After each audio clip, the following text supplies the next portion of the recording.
2016 കൈക്കൂലി വാങ്ങിച്ച് പിടിച്ച വില്ലേജ് ഓഫീസർ 2026 കൈക്കൂലി വാങ്ങിച്ച് പിടിച്ചു.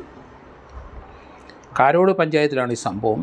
പാറശാല ലൈഫ് ഭവന പദ്ധതിയിൽ നിന്ന് പണം അനുവദിക്കുന്നതിന് കൈക്കൂലി ആവശ്യപ്പെട്ടതാണ് പ്രശ്നമായത്. കാരോട് പഞ്ചായത്തിലെ A circle village extension officer ആയ TS സന്ദീപിനെയാണ് വിജിലൻസ് അറസ്റ്റ് ചെയ്തത്. VS സന്ദീപിന് ഇപ്പോൾ 49 വയസ്സുണ്ട്. 2016 വില്ലേജ് അസിസ്റ്റൻ്റായിരുന്നപ്പം ഒരു കൈക്കൂലി വാങ്ങിച്ചു. ആ കേസിനത് പിടിക്കപ്പെട്ടു. അതിന് കൊല്ലം വിജിലൻസ് കോടതിയിൽ ഇപ്പം കേസ് നടക്കുകയാണ്. ഏകദേശം 10 വർഷം കഴിഞ്ഞപ്പോഴാണ് അടുത്ത പിടുത്തം വന്നത്. പക്ഷേ ഇതങ്ങ് ശീലിച്ചു പോയ പുള്ളിക്ക് ഇത് നിർത്താൻ പറ്റില്ല. എന്ത് കാര്യം സർക്കാർ കാര്യം ചെയ്തെങ്കിലും കൈമടക്ക് പുള്ളി വാങ്ങിക്കും. അതില്ലെങ്കിൽ പുള്ളിക്ക് എഴുത്തു വരില്ല, കാര്യങ്ങൾ നടക്കില്ല എന്നാണ് ഇപ്പം ഇതിന്ന് മനസ്സിലാകുന്നത്. പാറശാലയിലെ ഈ കാരോട് വെച്ച് ഇയാളെ അറസ്റ്റ് ചെയ്ത സമയത്ത് നാട്ടുകാരെല്ലാം അവിടെ കൂടി എല്ലാവരിൽ നിന്ന് ഇയാൾ പൈസ വാങ്ങിച്ചെന്ന് ആണ് നാട്ടുകാരുടെ പ്രതിഷേധം അവിടെ കാണാൻ പറ്റി. വിജിലൻസ് DYSP ദിലീപ് കുമാറും CA സിഞ്ചു KL നായരും അതുപോലെ അനൂപ് ചന്ദ്രനും ബിജോയിയും അരുൺകുമാറും അവരൊക്കെ ഇയാളെപ്പറ്റി ഈ പരാതി വന്നപ്പം ഇയാൾക്ക് നേരത്തെ ഒരു കേസുള്ളതായതുകൊണ്ട് പരാതി വന്നപ്പോൾ അവർ കാര്യമായിട്ട് 2 ആഴ്ച ഇയാളെ ഒബ്സർവ് ചെയ്തു. ഇയാളുടെ നീക്കം എങ്ങനെയാണ്, കൈക്കൂലി വാങ്ങുന്ന ആളാണ് എന്ന് അവർക്ക് പൂർണ്ണ ബോധ്യം വന്നു.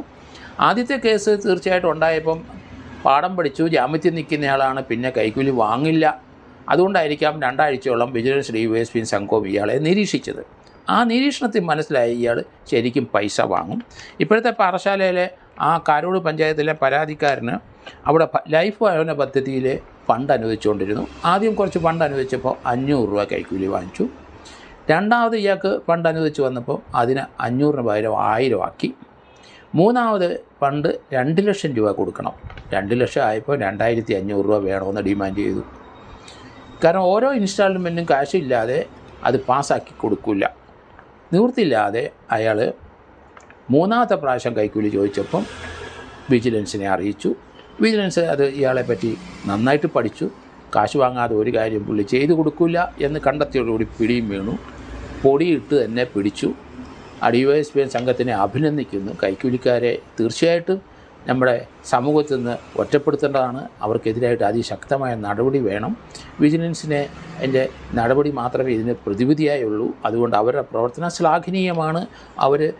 ഇയാൾ ഒരിക്കലൊരു കൈക്കൂലി കേസിനകത്ത് പിടിച്ച് ഇയാൾ ജാമ്യത്തിൽ നിൽക്കുന്നയാൾ വീണ്ടും ആ രീതിയിലേക്ക് പോകില്ല എന്നൊക്കെ ആയിരിക്കാം DYSP കരുതിയത്. അതുകൊണ്ടായിരിക്കാം 2 ആഴ്ച അയാളെ കൃത്യമായിട്ട് ഇവർ വാച്ച് ചെയ്തു എന്ന് പറയുന്നത്. അത് നല്ല കാര്യമായി. കാരണം ഉറപ്പ് വരുത്തിയിട്ടാണ് ആ പിടി വീണത്. എന്തായാലും 2016 കേസിൽ ജാമ്യത്തിക്കുന്നയാൾ ഇപ്പോഴത്തെ കേസിനകത്ത് വിജിലൻസ് അവിടെ കൊണ്ട് പ്രൊഡ്യൂസ് ചെയ്ത് കഴിഞ്ഞാൽ കൊല്ലം കോടതി ജാമ്യം കൊടുക്കാനായിട്ട് വളരെ ബുദ്ധിമുട്ടാണ്, ലഭിക്കാൻ സാധ്യതയില്ല എന്ന് തന്നെയാണ് ഞാൻ കരുതുന്നത്. അതുകൊണ്ട് കൈക്കൂലിക്കാർ ശ്രദ്ധിക്കുക. കൈക്കൂലി കിട്ടാതെ പലർക്കും ഒരു കാര്യവും സർക്കാർ ഉദ്യോഗസ്ഥന്മാർക്ക് ചെയ്യാൻ ബുദ്ധിമുട്ടാണ്. അങ്ങനെ വളരെയധികം ആൾക്കാർ എല്ലാ ഡിപ്പാർട്ട്മെൻറ്റിലുണ്ട്. അവർക്കൊക്കെ ഇതൊരു പാഠമായിരിക്കട്ടെ എന്ന് കരുതിയാണ് ഞാൻ ഈ 2ാമത്തെ പ്രാവശ്യം ഇയാളെ പിടിക്കപ്പെട്ടു എന്നുള്ള കാര്യം കൂടെ വിളിച്ച് പറയാൻ ശ്രമിക്കുന്നത്. കാരണം 2016 ശേഷവും നിരന്തരം പൈസ ഇയാൾ വാങ്ങിച്ചിരിക്കുന്ന ഒരു വില്ലേജ് ഓഫീസർ തന്നെ, അതിന് സംശയമൊന്നുമില്ല. അതുകൊണ്ടാണ് 2026 പിടി വന്നത്. ഇനിയിപ്പോൾ 49 വയസ്സ് ആൾക്ക് എങ്ങനെയായാലും 6-7 വർഷം കൂടെ സർവീസുണ്ട്. പക്ഷേ സർവീസ് ഇനി എങ്ങും എത്തൂല എന്നെനിക്ക് തോന്നുന്നു. ഗവൺമെൻറ് കൃത്യമായ നടപടിയിലേക്ക് പോകും.